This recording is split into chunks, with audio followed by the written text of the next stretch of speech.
Hey guys, so I'm here to help you figure out this crisscross worksheet. It's really not that bad. So let me point out some things. Notice that there are some things written in red that are not on your worksheet. Notice that there's a darker black line in between the n minus 3 and the OH minus 1. These are all things we're going to point out right now. So first of all, on the left-hand side, all of those things are positive, right? So those are the metal ions. They're metals that have a charge. They've lost electrons. Cesium here lost only one electron, so it's a plus 1. Anytime you see a plus or a minus without a number, the number is always 1, okay? So here's strontium. Strontium lost 2 electrons, so that would be a plus 2. Oxygen over here is a minus 2, and that means it gained 2 electrons, and nitrogen has a minus 3. Now, this says monatomic ions. That's a fancy word for saying a single element that lost an electron or gained an electron. Monatomic meaning one atom, and ions meaning something that has either lost or gained electrons more than it does have protons. So these up here are nonmetals, and they have gained electrons, which is why they are minuses. Remember, electrons are negative by charge. So notice over here it says polyatomic ions. Now, polyatomic ions are just what it says. Many is what poly refers to. Many atoms that have an ion or a charge. So this right here is oxygen and hydrogen together. Together for one oxygen, one hydrogen makes a minus 1 charge. One chromium, 4 oxygens makes a minus 2 charge. One phosphorus and 4 oxygens makes a minus 3 charge. Lots of polyatomic ions have something and then oxygen attached to it. Okay, so here's what it looks like. Here's how we write formulas when we have ions. So that means we have cesium with a plus 1 and bromine with a minus 1. So this would be bromide. Okay, so notice that the crisscross goes like this. Whatever the plus charge is for the metal, that number gets written down below for the subscript of the nonmetal or the second element. Whatever the plus or minus charge is for the second element, almost always a minus, it comes down as a subscript. Okay, now here's the big deal. Here's why you don't see anything here.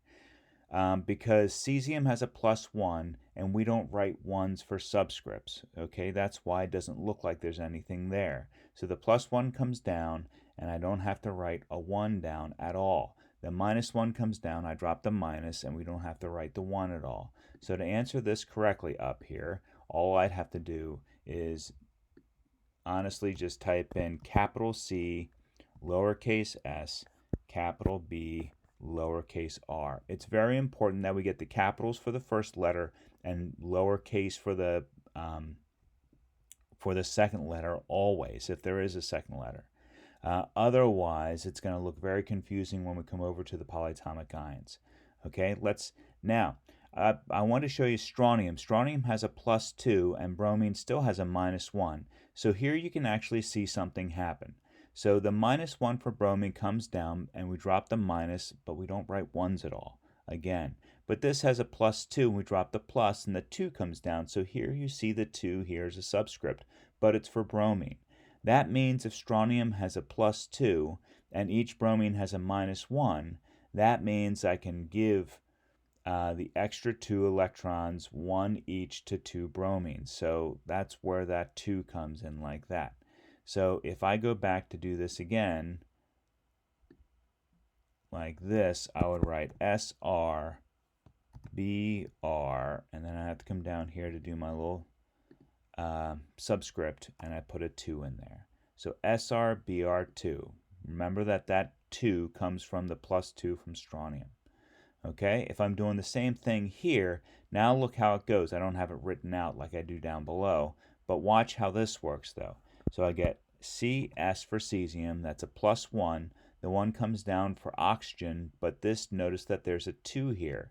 That means that 2 has to crisscross down as a subscript for cesium, like this. And then oxygen, like that. So cesium oxide is CS2O1, and we don't write 1s. So that 2 came down as a 2 for cesium. So what do you think the next one's going to be then? All right, well, let's take a look at the next one. The next one is cesium and nitrogen. Now, nitrogen has a -3. Cesium still has a +1. So we're going to do capital C, S, and then instead of nothing here, or instead of a 2, this is going to be a 3. So we go subscript 3, turn that off, and then I go back to N, like that. Notice that the +1 for cesium doesn't show up down here because we don't write ones. Good. So what am I doing here if I got strontium? Well, when I do strontium now, notice that the 2 comes down for bromine, and there's a minus there. So what happens if I have to write 2 and 2, as in like strontium has the 2, so we do SR, notice there's a 2 here, and if I put a 2 in like this is going to take me a second to do this, I'm trying to do it quickly, and oxygen, and 2 like that. Now take a look at this. If we have 2 elements and they both have 2's, then we can cancel them out. In other words, it's like having a fraction of 2 over 2. We don't have to write that at all. We can just write 1, and we don't write 1's. So SRO would be the correct answer for the next one. Take a look at SR with a +2 and N with a -3.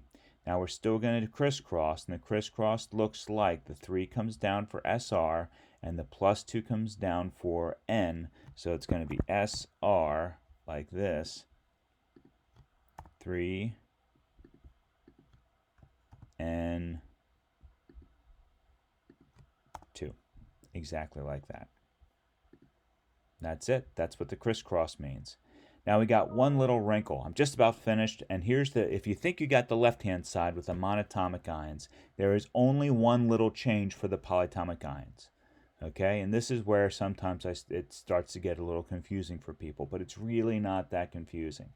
Notice how for cesium with a +1 and hydroxide with a -1, that's OH, OH with a -1, that when I do the same thing, notice how close it looks. It looks like it's the same thing, right? Where we have CSBr and no numbers, and we have CSOH and no numbers. So that's true. That happens just like that. The difference you're going to notice, though, is not in the first one, but it's in strontium. Notice how when I put the 2 down here, I don't just put the 2 outside the H. I literally have to put parentheses in to make sure that it's obvious that the O and the H are together. That means that there are 2 O's and 2 H's because we multiply, okay, whatever's outside the parentheses by the numbers inside. So this is OH, and I have 2 OH's, and that's why we use the parentheses. So of course this looks like this, CS, and then I do parentheses, OH, parentheses, and then I do the 2. Okay, I'm going to do one more to show you up here. Let me finish that one off with the 2. There we go. Okay.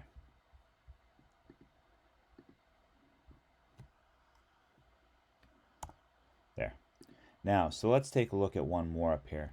Notice I got cesium. I got cesium like this. It has the +1. Here's a -2. So what do we do with the -2 over here? Well, we put the 2 down as a subscript.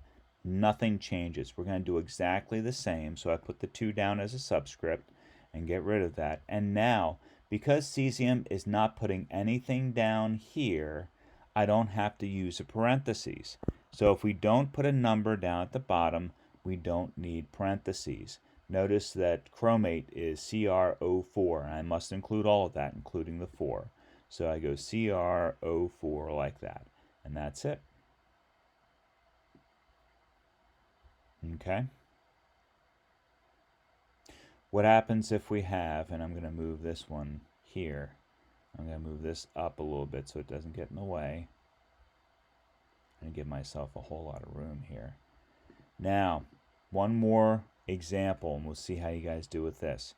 If I have SR with a +2 and I got a -2, then it's just like this one where we had the +2, the 2 comes down here, and the 2 comes down here. So we can just write this one as SR and then CrO4,